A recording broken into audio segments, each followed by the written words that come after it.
Tonight on CBC Vancouver News. A stolen totem pole returns home. We're so very happy to have our ancestor home. After nearly a century in a Scottish museum, the Nisga'a Nation welcomes home a memorial pole. Plus, BC businesses caught in the Canada-India fallout. We are worried and confused. We just hope that it does not affect, because this is our livelihood. Fears about what's next and the billions of dollars at stake. And looking ahead to Orange Shirt Day. You know, I got a lot of forgiveness I got to do because I'm a 60 scoop. I was taken away at 7 days old. Marking the third annual day to commemorate truth and reconciliation. This is CBC Vancouver News.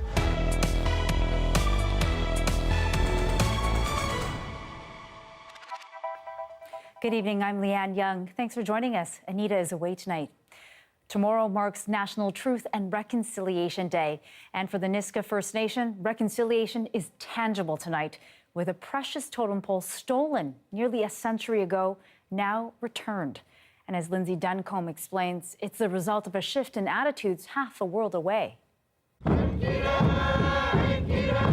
This is reunion and reconciliation for the Nisga'a people, a family member finally home. And it brings a lot of emotions to our nation. Emotions that are filled with happiness, filled with grief, filled with tears. But at the same time, we're so very happy to have our ancestor home. The Picketts, or totem pole, was carved in the 1860s, commissioned by a Nisga'a matriarch in honor of her nephew, Talzit. He was just protecting his home soil, and he got killed in battle when they were fighting. The nation says it was stolen by a Scottish ethnographer and sold to the Scottish National Museum in 1929. A mission to get it back 2 decades ago failed. The museum says when a new delegation visited last year, things had changed. There has been a really strong shift to really starting to actively engage with the legacy of colonialism in our collections, and that includes working with and listening to the voices of Indigenous people. Getting the pole to British Columbia was delicate, complicated work. The governments of Scotland and Canada foot the bill. First, it had to be dismantled in Scotland, then flown to BC on Canadian military aircraft. And I think it's showing other Canadians and it's showing the world what is possible when we work together and we listen to Indigenous peoples and we involve them in making decisions and bringing back the return of stolen belongings. The pole will be installed at the Nisga'a Museum, next to one returned from Victoria. There is room for more. As the youngest descendants lay protective cedar, the nation put other governments of France, Germany, Britain, Canada on notice. Nisga'a poles belong here, and they're coming for them. Lindsay Duncombe, CBC News, Lacalsap.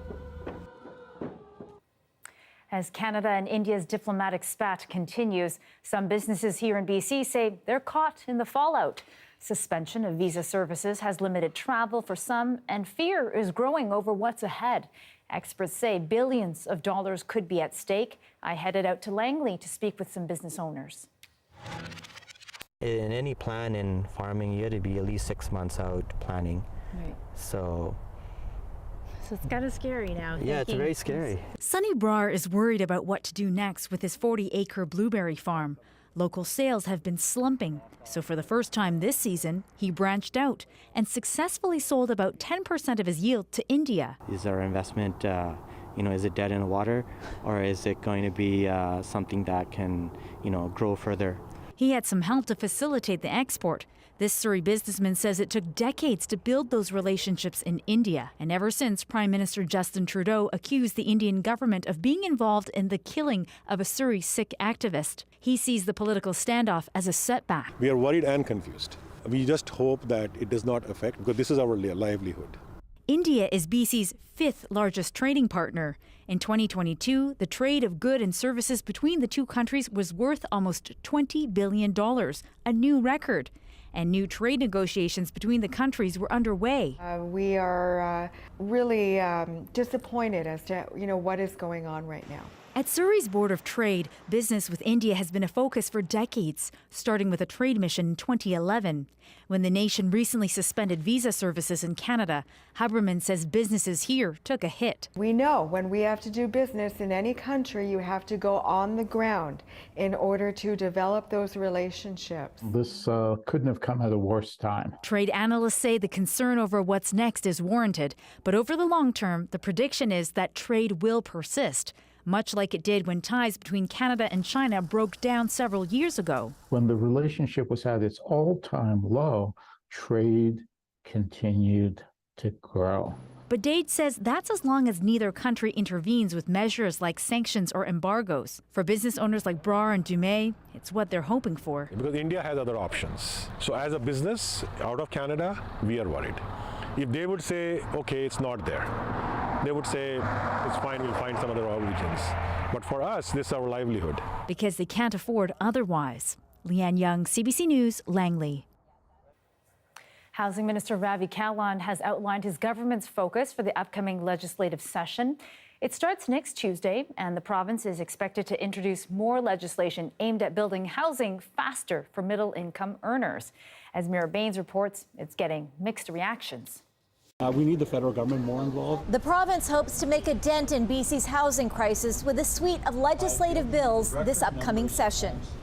We know that there isn't one strategy that will fix this entire housing crisis. That's why we're taking a number of actions this fall. The government House Leader and Housing Minister opened a 58-unit affordable housing development for seniors and families in Victoria today. Perhaps the most sweeping new legislation will be to allow multi-unit dwellings like duplexes and triplexes in neighborhoods where only single-family homes were allowed to be built. We now need to start taking action. And so I suspect many communities will be happy and some communities may not be. But we are in a housing crisis. Key pieces of legislation also include short-term rental rules, more housing for middle-income earners, and new rules and financing for secondary suites across communities in BC. Housing won't be the only thing on the table. Other new bills will focus on clean energy and public safety, and plans to limit the areas where people can use small amounts of illicit drugs under decriminalization. A big change in Victoria is the addition of a new official party, the Fourth. The BC Conservatives, headed by John Rustad, will now be allowed to join the Greens and BC United in asking questions in the House during session to hold the province to account. Kevin Falcon and BC United really haven't been able to move forward at all in attacking the NDP and their comfortable majority, and quite to the contrary, they are now vulnerable on this right-wing flank to continue to bleed support to this upstart BC Conservative Party. The next legislative session will get underway next Tuesday in Victoria. Mira Baines, CBC News, Vancouver. Earlier this afternoon, the city of Williams Lake declared a local state of emergency. They say it's a precautionary measure due to land movement in one neighborhood. 4 homes in the Terror Ridge community have been on evacuation order since September 15th. But today, city officials issued an evacuation alert for the rest of the homes in the area. A local state of emergency will allow the city to undertake emergency measures to limit damages to health and safety. The search for a prominent Vancouver doctor has sadly ended. Vancouver police have confirmed that Dr. Tracy Picketts' body has been found. Dr. Pickett was an emergency physician and the medical director of the Sexual Assault Service with the Provincial Health Services Authority. She had been missing since Tuesday night. Earlier that day, she had testified at a sexual assault and murder trial. She was due to testify again on Thursday, but didn't show up. Police searched her Southlands neighborhood and a nearby park. Her community is now remembering her. So Tracy was a unique combination of being a highly accomplished expert, both as an emergency physician as well as a forensic expert, while maintaining humility, kindness, thoughtfulness, approachability. Vancouver police says her death does not appear to be the result of a crime, and there's no risk to public safety.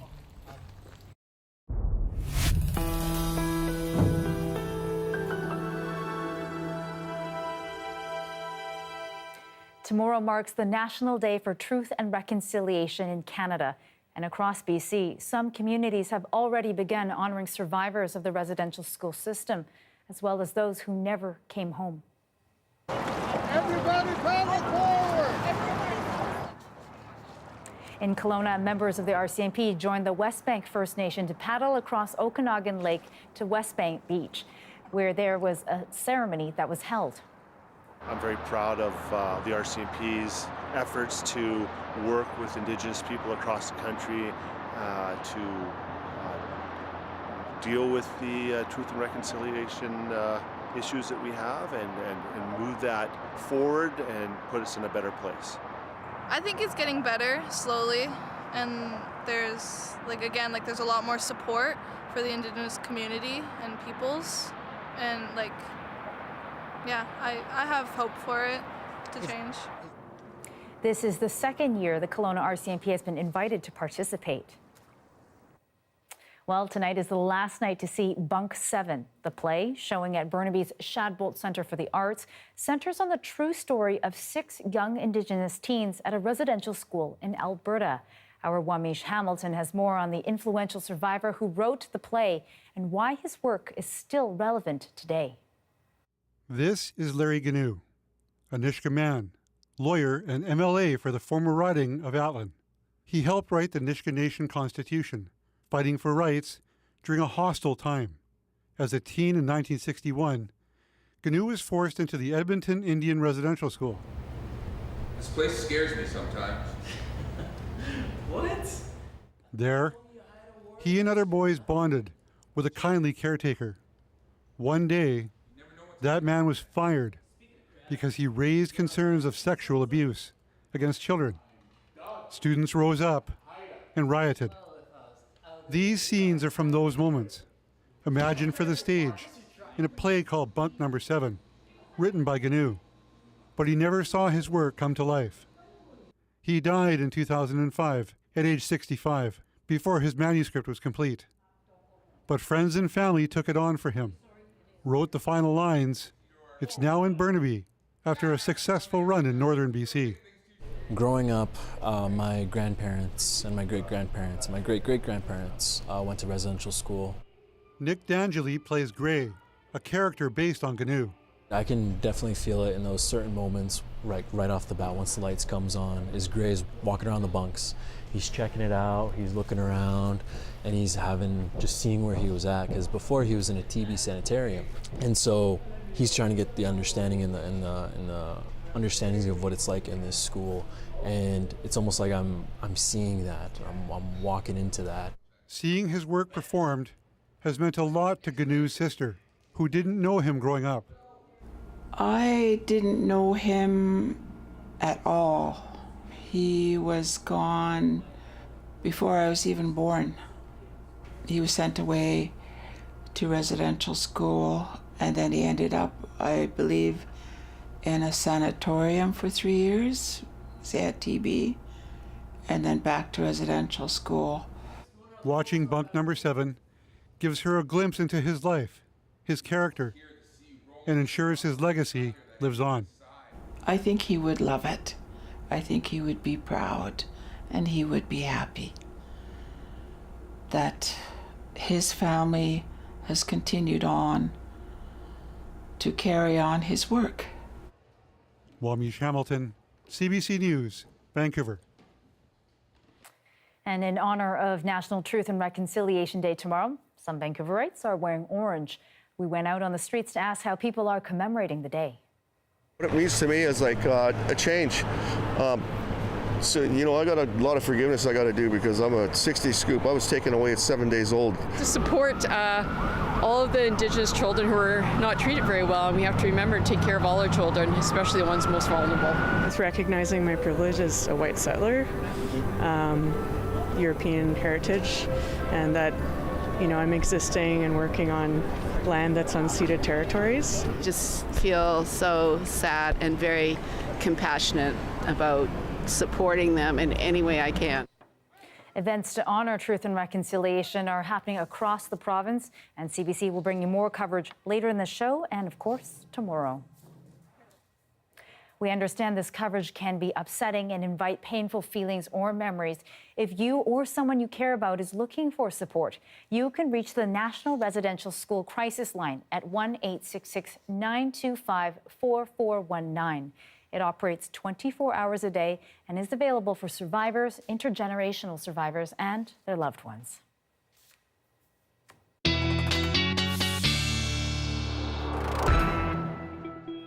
And Amy Bell joins us now today in place for Darius. Nice to see you, Amy. It's nice to see you. Yeah, and you know, we've got pretty nice weather, right? There's lots of events happening this weekend, Gorgeous. Of course, with National Truth and Reconciliation Day, so good to see that. It is good to see that. And the Autumn Festival, or Midautumn Festival, so yeah, gorgeous weather. Today was just beautiful. We started off with a little bit of high cloud, but that quickly dispersed and we were left with these blue skies. It did get up to about 16, 17 degrees, and we're still seeing that, in fact, in Abbotsford, Pitt Meadows. At the Vancouver Airport, we've dropped down to about 13, and it will get a little bit chillier overnight, dropping down to about 8 or 9. So we're still getting used to having those single-digit numbers overnight. But the good news is we are right back to the sunshine for tomorrow. In fact, tomorrow pretty much just hitting repeat on today. And I would say across the province, really, we're seeing this ridge of high pressure that's set up, and that's going to keep the precipitation away for the most part for the entire province. We will see a little bit of cloud sneaking in by the end of the weekend. And yes, as we head through to early next week, that's when we will see a return to the rain. But yeah, today was stunning. Tomorrow we'll see that temperature hitting around 16, and that's near the water. We could get up to about 18 if you're near the water. But we do see things getting wet Sunday night in the overnight hours. That's when that system finally arrives, brings a lot of rain for Monday. And at this point, we'll just see a chance of showers on Tuesday. And I think by midweek next week, we're back into some sunshine. Nicely timed. Just very for the nice. weekend. We got it right this time. Yes, perfect. Thanks, Amy. You're welcome.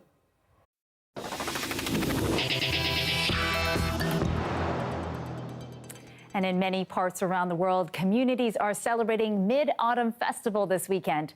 The lunar calendar holiday is most often spent with family, eating food while admiring the moon. And our Caroline Chan is at the Dr. Sun Yat-sen Classical Chinese Garden in Vancouver's Chinatown. So Caroline, it looks busy behind you. What kind of festivities do they have planned? It is definitely bustling. People are coming in. They're going to expect some performances like singers, dancers, even line dances. So this is a great event for the whole family, and there's also some activities like arts and crafts. So I'm here with Education Program Coordinator Teresa Cito. And so what have you planned for families and what they can do here? We have so many things happening this evening as well as tomorrow. So we have some, we have incense making. We also have calligraphy. We also have tea ceremonies. We have lion dancing, like you mentioned. We have live music with people singing. And we also have our Downtown Eastside youth group that was here in the summer. They have their art displayed with us because we're in collaboration with Miska Creative Society, and they were here during the summer. So we also have the children's art displayed in the park as well. And we also have arts and crafts. Yeah, and you have some of the things that people can get a chance to make. What are some of the things that they can do? Well, because arts and craft is my specialty, I love it because I'm an education coordinator. So I love making crafts. So this is one of the crafts we'll be making. This is the mooncake box. And then you can usually just fill it with little gifts inside to give people. A mooncake might be a little bit too big. And we also have some magnets. We will be making some magnets with cardstock that I have created this design, and then we'll put them on with magnets as well. So people can make a selection of magnets to bring home so that they can display. Teresa, what does Midautumn Festival mean to you? To me, it is a time to celebrate togetherness with your family and friends. I would best compare it to like a Canadian Thanksgiving. So this is Midautumn Festival is like the second biggest Chinese holiday. So this is a time, after this, I will have to celebrate with my family. After work, we'll get together. I'm asking them to come down, admire the moon and the moon gaze. And later on, we'll probably go out for dinner as well, after when I'm off work. What a great way to spend the time together. So festivities are on until 11 p.m. today. You also have festivities tomorrow. So day after Midautumn Festival, also a big celebration. So lots of celebrating happening here at the Sun Yat-sen Garden. Lots of celebrating all around. Sounds great. Thank you so much to you, Caroline, and to Teresa for that. Happy Midautumn Festival to the both of you, and reporting from the Dr. Sun Yat-sen Classical Chinese Garden. And as you heard Caroline say, Midautumn Festival is about spending time with family, and you can't forget about the delicious moon cakes. As our Benit Breach tells us, there are some daring flavors out there and much debated.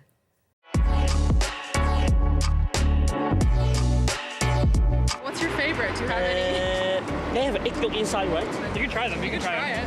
Yeah. It's quite good. Yeah.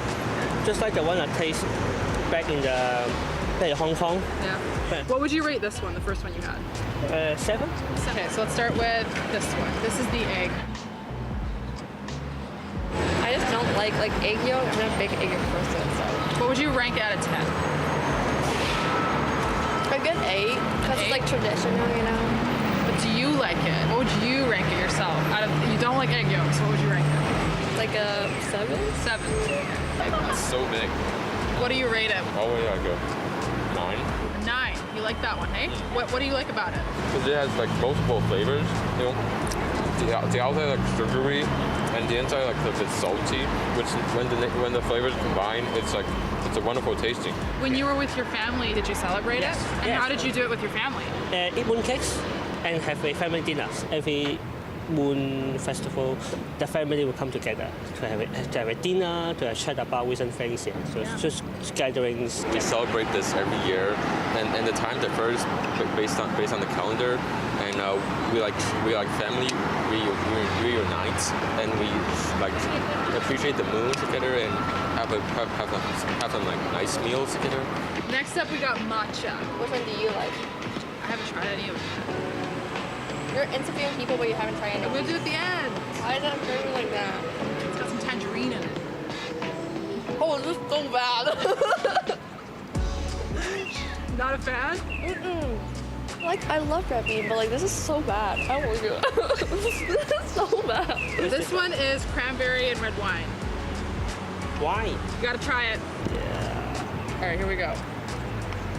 Out of 10, will be 3 because it said it's wine, right? Yeah. But I don't taste any wine inside. Well, in China, there's like moon cakes with like meat inside. I just generally like make it like as my breakfast. If you had to pick one favorite, what would it be? It would be the egg one, because this one is more like a general, like conventional Chinese moon cake, which I really like taking too much. But Have you had any other flavors that you were just loved or you didn't like? The ice cream kind. I don't ever have heard of. These are the traditional ones. And then I know there's it's not ice cream, but an ice version of it. With I don't know, is it cream inside? But I like those, they're kind of good. Try the egg one at least. I'm gonna try my very first moon cake. Here we go. It's very dense, subtle, but not as sweet as I expected. But it's good.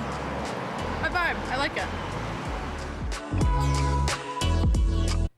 Love a little mooncakes. That was our Benit Breach. Well, it's the start of a new era for virtual soccer. Today is the worldwide release of EA Sports FC 24. It's the new soccer video game from Electronic Arts that takes over for the hugely popular FIFA series.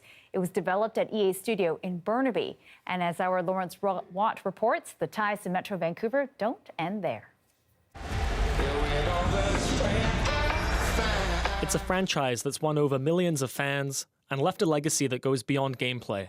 I have a stressful day. I go play FIFA for a couple of hours. The whole experience. So the soundtracks bring you into these moments. I think there's this, I need to know now, that one, do you After nearly 30 years and over 325 million games sold, Electronic Arts has cut ties with FIFA to kick off a new game called EA Sports FC. So as we move into the era of EA Sports FC, FC being football club, we have this great privilege of being the biggest football club in the world, and we take a tremendous amount of responsibility in making sure that we are delivering great experiences. Fans aren't the only ones with expectations. Some real-life soccer players are calling for higher in-game ratings, stats that reflect their overall skill level based on real-world performances. It started as 50, yeah. But now they upgraded to 56. But I still think, they could give me a little bump. I'll take mid-60s. They've given me a lot of traits. So yeah, I'm grateful for that, but I think we should bump the pace and bump the rating. And the response to Ryan? As sport fans, there's always that debate around ratings. But he is rated higher this year than he was last year, so he'll take hopefully a little bit of solace in that. And we've got this beautiful pitch out here. We would love to have him come out and visit us, and we can talk through and see if there's something that we might be missing. Along with new ratings and gameplay, Vancouver fans can expect to see the return of local features from previous FIFA titles. Things like BC Place, and jerseys designed by members of the Musqueam Indian Band in southwest Vancouver. So the full-time whistle has blown for one of the most successful gaming franchises in the world. But for EA Sports FC, the match has just begun. Lawrence Watt, CBC News, Burnaby. What does truth and reconciliation really mean? And how can we practice it at home and in our workplace and every day? We'll hear from an elder and knowledge keeper after the break.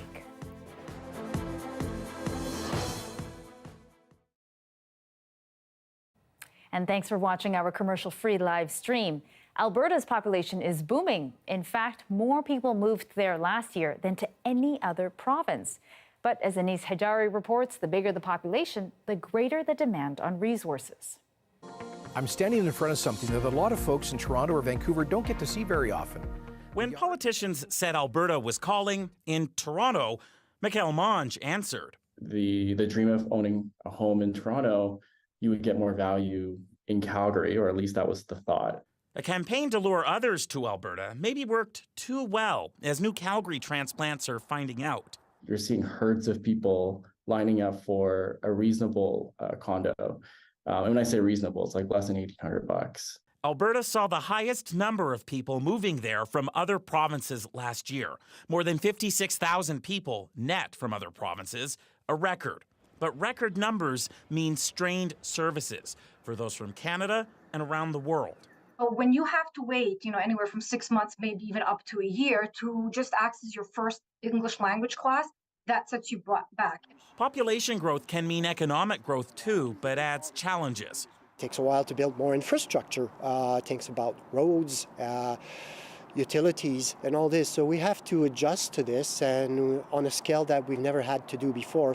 Public services like healthcare or education will face higher pressures. Alberta, we're a country with the fastest growing population in the world, exceeding anything you see in Africa. So that's a big deal. The province says it will ensure Albertans have access to services, but has previously projected the population will keep going up, hitting 5 million later this decade.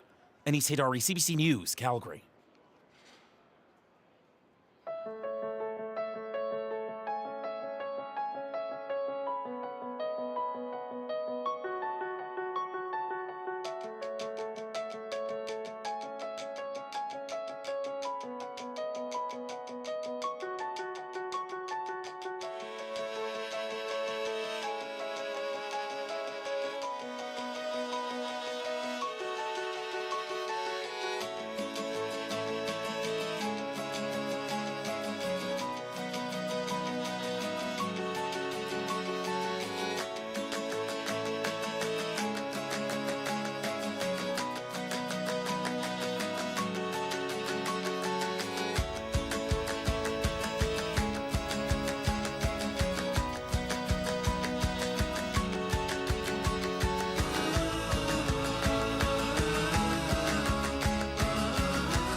While tomorrow marks the National Day for Truth and Reconciliation in Canada, the work of true reconciliation is a daily practice. But how do you begin that journey? Where do you start? Well, in Kelowna, the Century's Heritage Museum offers a course in cultural competency from a Syilx perspective. It looks to answer those questions. And this morning, the Early Editions guest host Jody Martinson spoke with Pamela Barnes, who leads the course. She's an elder and knowledge keeper from the West Bank First Nation. Have a listen. So, cultural competency, what does that mean to you? Well, I think, everybody's talking these days about truth and reconciliation. And, we're really at the very beginning of truth. And we're missing steps in between. It's truth and accountability, justice, and reconciliation and healing. And, cultural competency in the context of speaking about Indigenous people, is first, recognizing history of these lands and these people that goes back thousands and thousands and thousands of years that we don't learn about very much. History in schools tends to start with the fur trade rather than, really the history of these lands and these peoples. You've taught your course to employees of Fortis BC, to nurses at UBC Okanagan.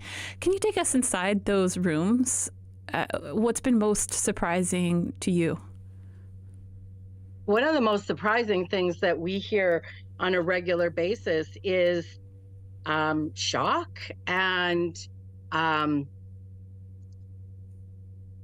being upset that they're just learning about these things, even though, some things were taught about residential school in high school. With the nurses, the nursing students, they're upset that they're third year and they are just learning this history.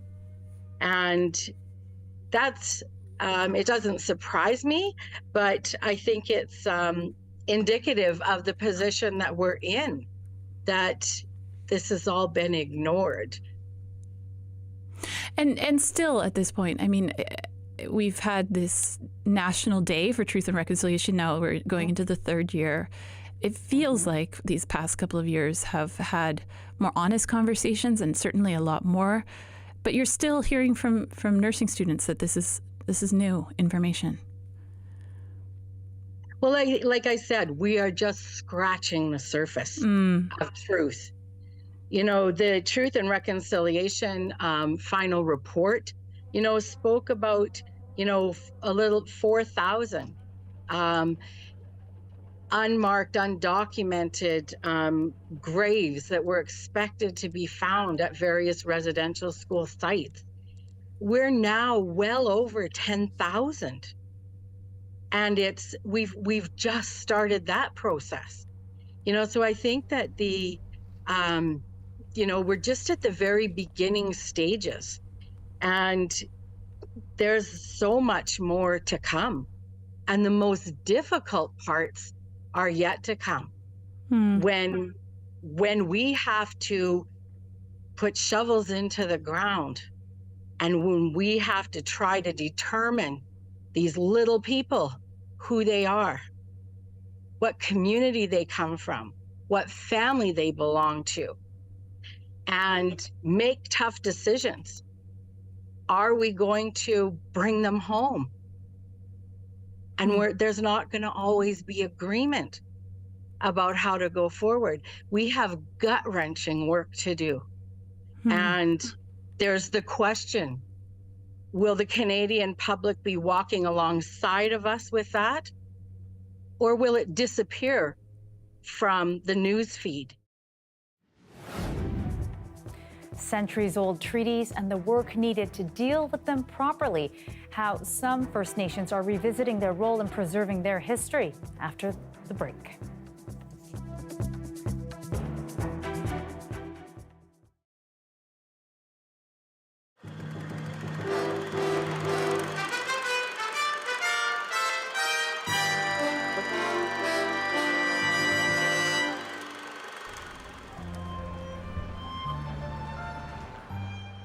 The streets of Vancouver's Chinatown are rich with tradition. And on this, the 15th day of the 8th month in the Chinese calendar, one of those traditions says this is the day to honor the moon. Every year, today is a special day. We get all family people together.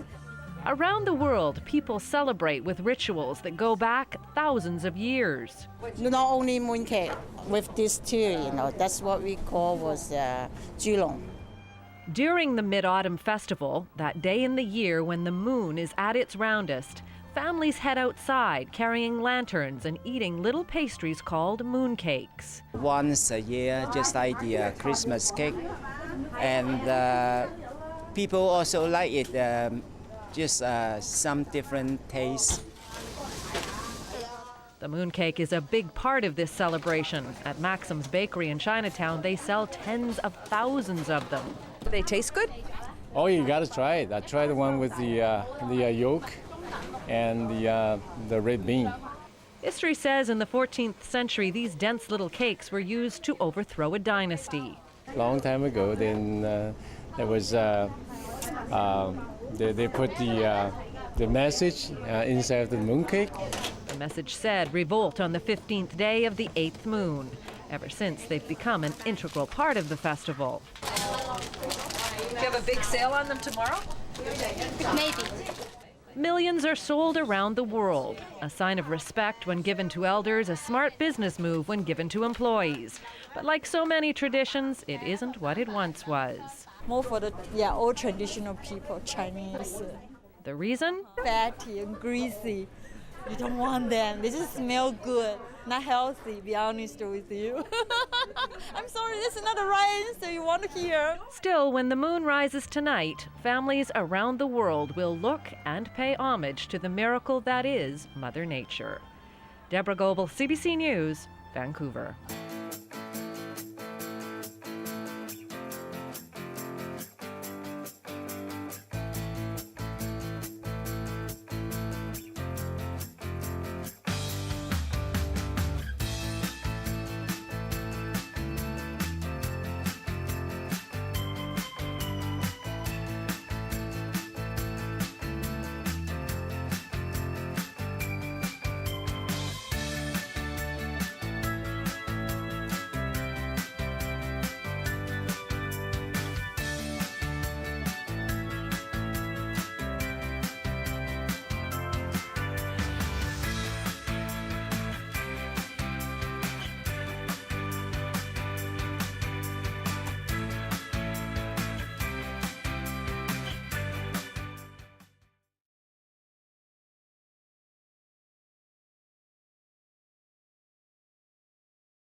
Welcome back. Centuries-old treaty documents remain under strict government custody. But recently, CBC News was given rare access. Brett Forrester takes a trip to the Library and Archives Canada's Preservation Centre.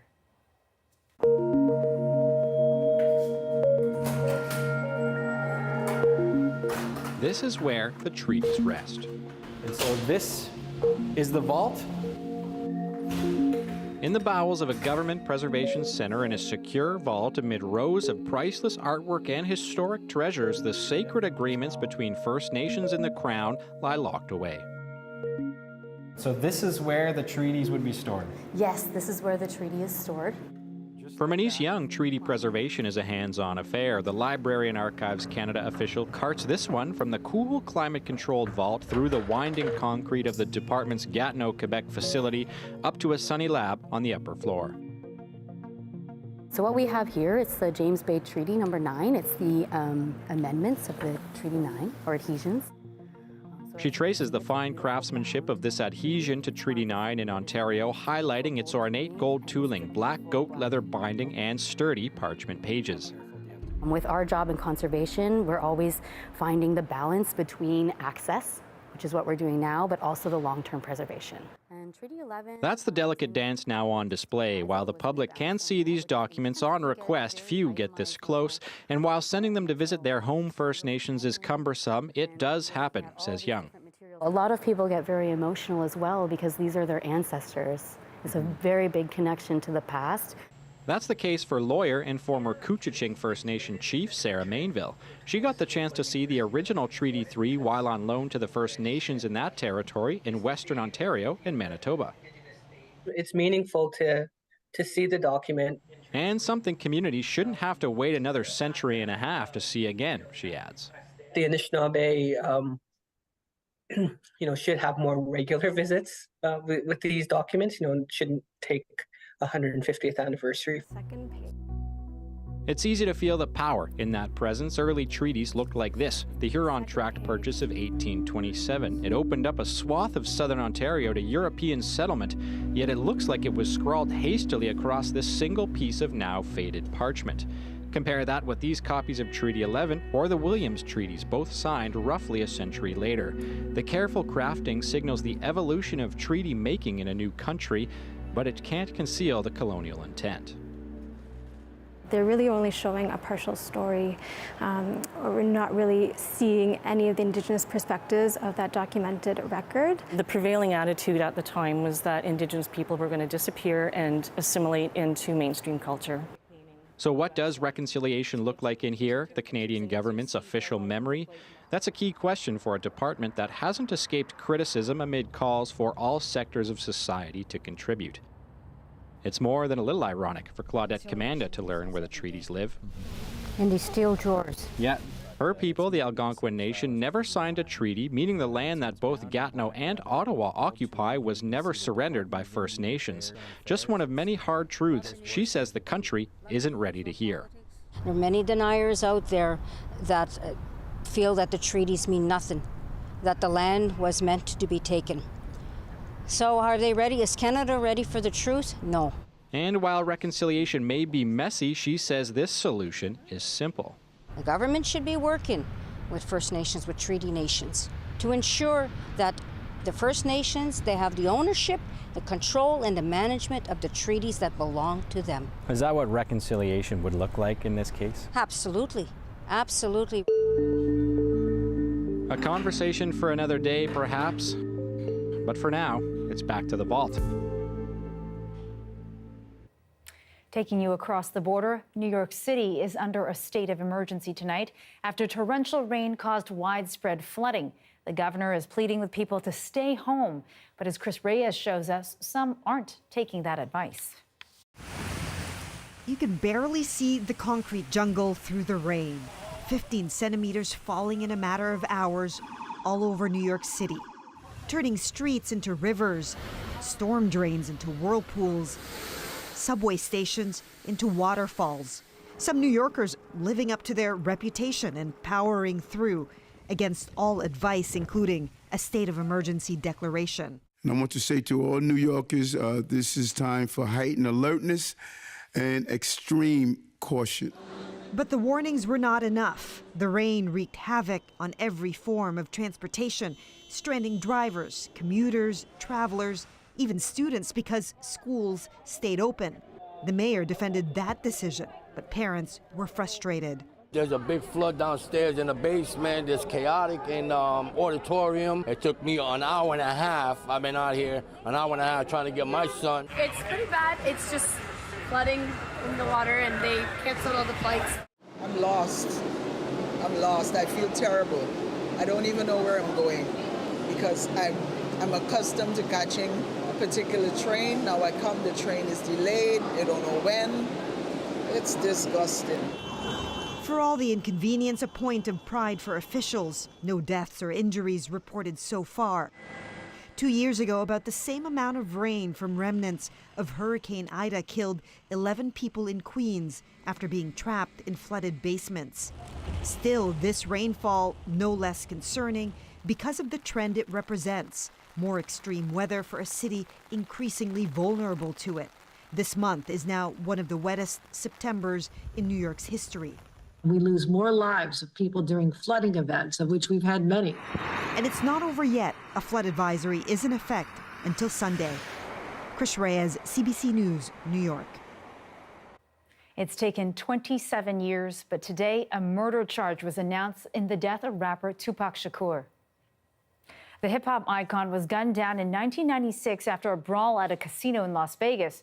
A jury has indicted Dwayne Davis, known as Keefe D, who is now in his 60s. He was a passenger in a Cadillac that pulled up beside Tupac's BMW when gunfire erupted. Davis had pointed the finger at another passenger in the car, a rival of Tupac's, who has since died. But police raided Davis's home this summer and collected more evidence. Tupac was only 25 when he was killed. Pies, cakes, and more. Season 7 of the Great Canadian Baking Show starts Sunday. What one BC contestant learned from his experience after the break.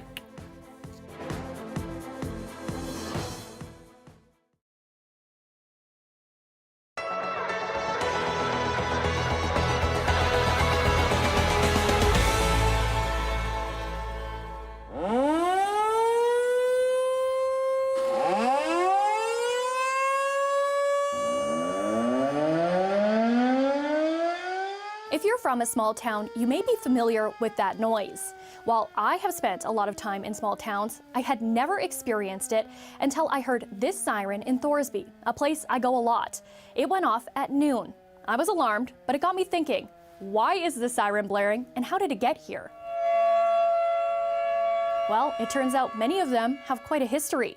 Some were civil defense sirens or air raid sirens. They were put up throughout the country during the Cold War, more than 5 decades ago. Others were used by fire departments, and in some towns, they were both, like the one in Thorsby.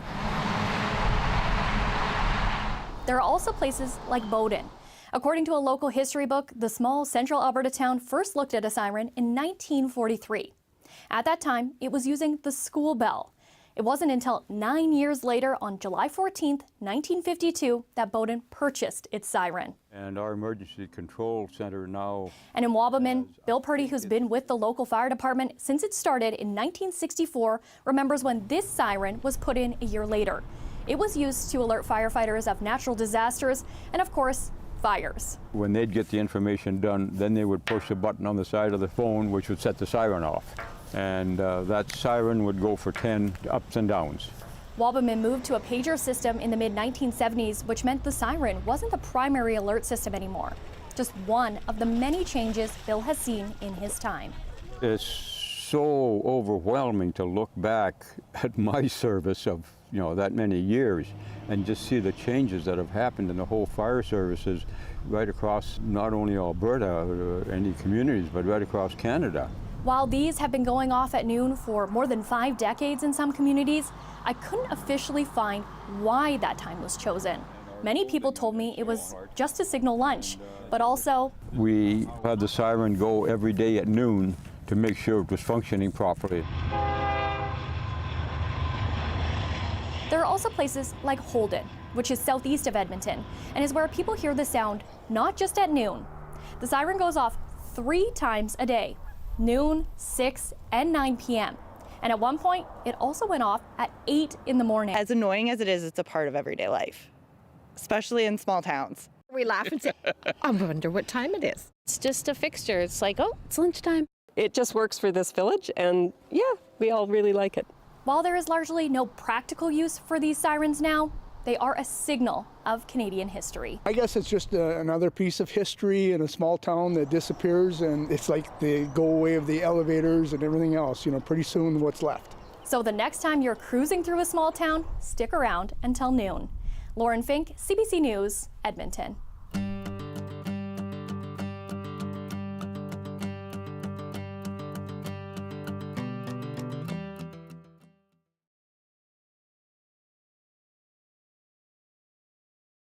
Hey, I'm Johanna Wagstaff. And hi there, I'm Rohith Joseph. And we're asking for 10 minutes of your day to go through the 10 things that the UN recommends we can all do when it comes to climate change. Please don't leave. No. And also, the things aren't new.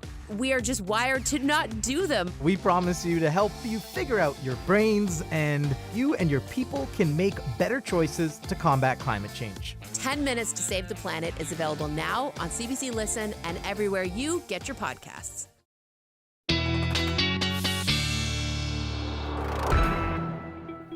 Amy Bell is back with more on the forecast. Amy, just a beautiful night, perfect for a little moon viewing, eh? A little harvest moon action. Yeah, we caught sight of it last night, and it was incredible. We've actually got some footage you can see. Oh, wow. So that is the last supermoon of the year, the 4th of the year. And this, of course, is the harvest moon to coincide with autumn and the harvest that will be coming. But gorgeous. Look at that color. Mm-hmm. And it just looked like you could reach out and grab it. Yeah, and I think that's just from one of our tower cams. It is, yeah. This very is just nice. what we saw here. And we got, we saw people on social media sending up all the pics. And, most of them don't even do it justice. You try to get it with your camera, you can't, for the most part. But yeah, it was stunning.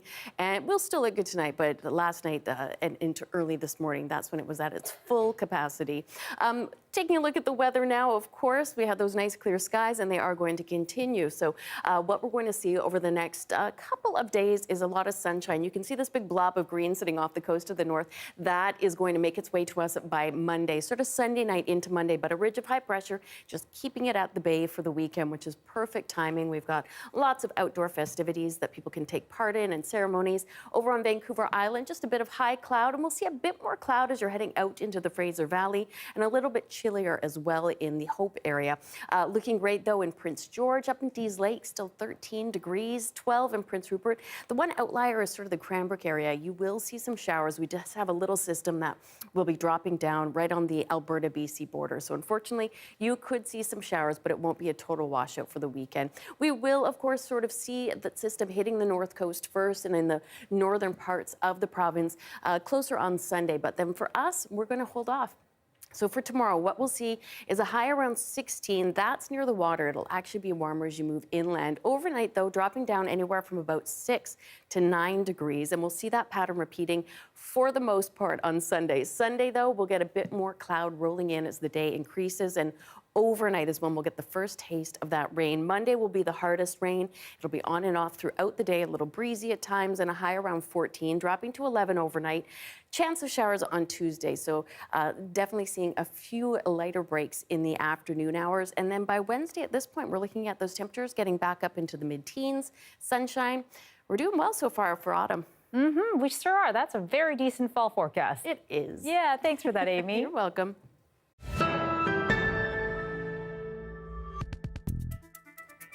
Season 7 of the Great Canadian Baking Show will kick off on Sunday. It's a show known for its tasty treats and passionate bakers, and one of whom joins me now. Loic Goulet is a contestant on Season 7 of the Great Canadian Baking Show, and the only contestant from BC, and I heard you did quite well. So, Loic, you got to tell me, what made you want to go on to a reality baking show? Well, the baking show has really been a companion throughout my baking journey. I started increasing my level of baking by watching the show and actually making the challenges at home. And after a couple of years, I just decided that it was looking so much fun. I wanted to be part of that show. I wanted to enjoy that experience and that kind of energy that happens between the bakers. So that's really what drove me to go on the show. So it's full circle for me. And what was it like? How did you prepare for the show?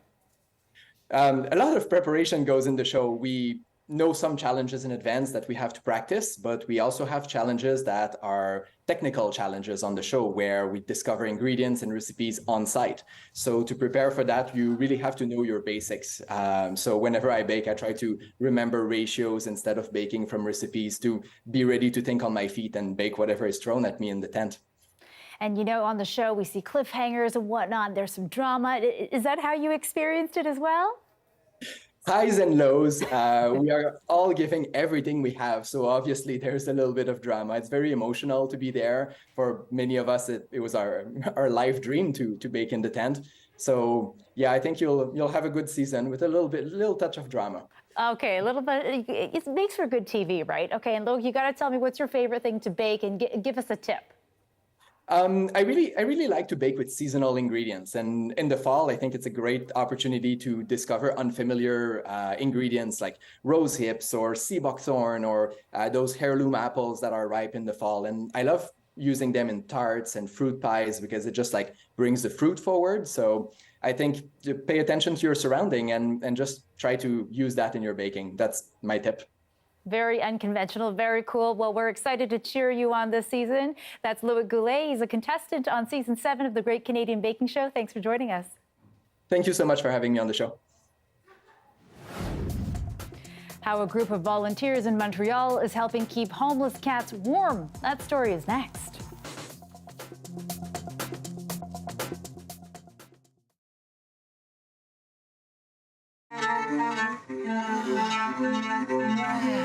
That sounds so cool.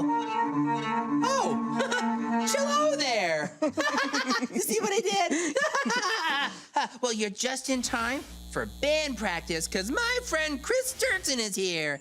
Howdy, how are you? I'm very good, thank you. I'm so glad you're here. So tell me a little bit about your cello. I know that there's strings right here, but is that how the music is made? Yeah, I mean, there are 4 strings, and you can either pluck them or use the bow. Oh. And to make music, use your left hand and your fingers in different spots to make the music. Whoa, so your fingers make all the notes. Yeah, the fingers and the bow together. Oh, that is so, I love how it sounds. So did you play the cello when you were very, very little? Yeah, I started when I was 10 years old. The school that I went to had a string program. And so I came home with a piece of paper saying, does your son or daughter want to play violin, viola, cello, or bass? And I wanted to play the bass, the big one. But my mom's car was too small, and so I had to pick the next biggest one, which is the cello. Oh, well, I'm so glad that a cello fit in your mom's small car because you're so good at it. Thank you so much, Gary. It's also the most relatable of the instruments. It's in the same range as a human voice. Really? Yeah. I didn't know that. Yeah. Well, now I know that you're a cellist, right? But you also make music too, don't you? Yeah, I'm a cellist and a composer. Right. So what inspires you to make music? You know, I'm also indigenous, so the land and the nature always inspires me, and I've learned how to make nature sounds on my cello, like the seagulls. That sounds just like a seagull. I thought there was one right here in the studio. Yeah, and I can also make the ice crack. Nobody move, the ice is cracking. And I can also do the whale.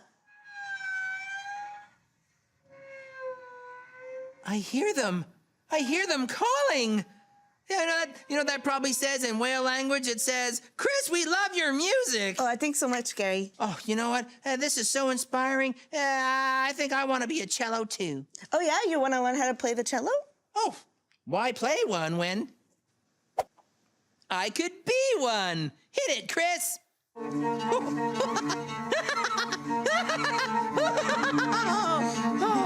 Oh, thanks for playing with me, Chris. I didn't realize that being a cello is more ticklish than I thought. Maybe I'll go try to be a saxophone.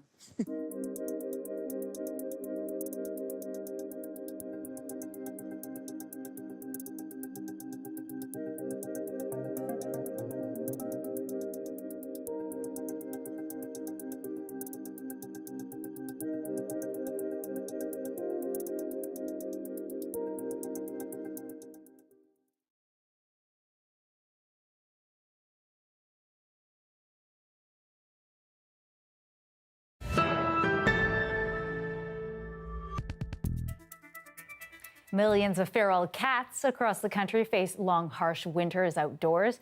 A group of volunteers in Montreal has made it their mission to make life a little easier for the felines. As Chloe Rinaldi shows us, they build shelters to keep them out of the cold.